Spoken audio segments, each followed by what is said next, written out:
Isso aqui é doideira. O que é mais doideira ainda é que a Casa Branca também repostou. E a famosa prisão de Alcatraz que vai voltar a funcionar pelo que o Trump tá falando. Obviamente vão ter que dar um belo tapa antes, porque ela tá toda acabada por dentro. E mais uma peripécia do final de semana, Trump fala que vai colocar 100% de tarifa em filmes produzidos fora dos Estados Unidos, alegando que fuga de produções para o exterior é uma ameaça à segurança nacional. Muito radical, pode ser que ele não esteja fazendo do jeito certo, mas uma coisa é verdade. A cultura americana talvez é a mais presente em todos os países do mundo por conta da indústria de filmes. Eu estudo no meu momento sociólogo. É sociólogo que estuda essas coisas? E tome Netflix pra baixo agora no pré-mercado nos Estados Unidos, quase 4% de queda. Esse é meu panorama de mercado do dia 5 de maio. A OPEP+ chega em acordo para aumentar significativamente a produção de petróleo. Isso fez com que o petróleo estivesse operando em queda forte ontem à noite e agora está se recuperando, caindo agora só 1,43%. Ontem à noite estava caindo quase 4%. Não sei se isso está influenciando ou está ajudando, mas ontem o Trump voltou a postar sobre compras de petróleo iraniano e qualquer um que comprar vai sofrer retaliações dos Estados Unidos. Além disso, ele deu uma entrevista e quando ele dá uma entrevista tem muitas coisas para serem faladas. Primeiro, ele voltou a dizer que não descarta o uso de força militar para tomar a Groenlândia e quer anexar o Canadá e que em algum momento ele vai reduzir as tarifas da China,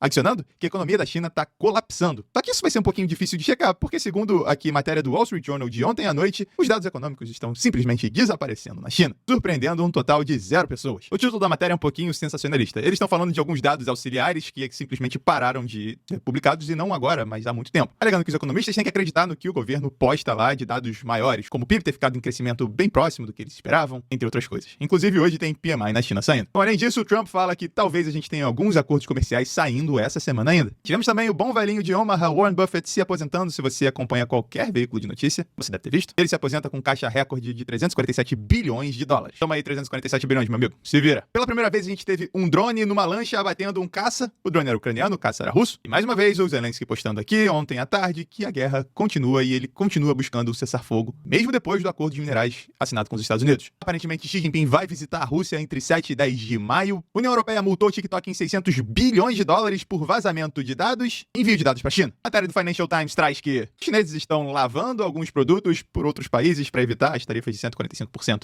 dos Estados Unidos. Aqui para o Brasil, o Fernando Haddad se encontrou com o Scott Bessent e a única coisa que o Haddad falou sobre o encontro é que eles estão abertos à negociação e isso é um bom sinal. Eu acordei hoje com essa notícia de que a equipe de Trump, que é o vice-secretário de Rio de Janeiro e São Paulo, sobre crime organizado, é improvável com que eles fiquem surpresos com o que vão ouvir. Tivemos na sexta-feira uma troca de ministros, o Lupe caiu e o novo ministro da Previdência é o Volney Queiroz. O novo ministro da Previdência estava em reunião que teve alerta sobre descontos do INSS. Bom começo. De qualquer forma, o governo prepara ressarcimento de aposentados lesados no INSS. Eu só não sei como eles vão fazer para ressarcir o que eles não sabem exatamente como calcular, mas tá lá. Essa semana também começa a discussão no Congresso sobre imposto de renda, temos decisão de juros e a Selic deve ir a 14,75 e dados de inflação e IPCA na sexta-feira. Nos Estados Unidos, hoje a gente tem ISM de serviços, com foco para quarta-feira decisão de juros por lá também, que todo mundo vai ficar de olho nesse cara aqui. O que será que ele vai falar? E claro, continua também a temporada de balanços no Brasil e nos Estados Unidos.